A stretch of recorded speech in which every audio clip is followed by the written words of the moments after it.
Γεια σας, είμαι η Κωνσταντίνα Βαΐτσι και σήμερα θα σας κάνω ένα βίντεο με το φυλάδιο της κατασκήνωσης που θα πάω φέτος το καλοκαίρι με την κολλητή μου. Έχω την Κατερίνα. Έχουμε καταγχωθεί επειδή είναι η πρώτη φορά και πρέπει να πάμε σε 22 μέρες.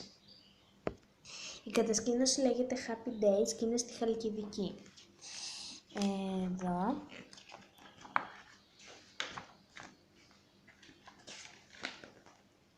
Εδώ, εδώ, εδώ, εδώ και εδώ. Πιστεύω να μην βαρεθήκατε το βίντεο, γιατί δεν μου έχουν φύγει όλες οι ιδέες τώρα. Πιστεύω να είστε όλοι πολύ καλά, να έχετε χαρούμενες διακοπές, να περάσετε όπως εσείς θέλετε. Ευχαριστώ που παρακολουθήσατε το βίντεο και αν κάτι δεν σας άρεσε αφήστε το σχόλιο σας.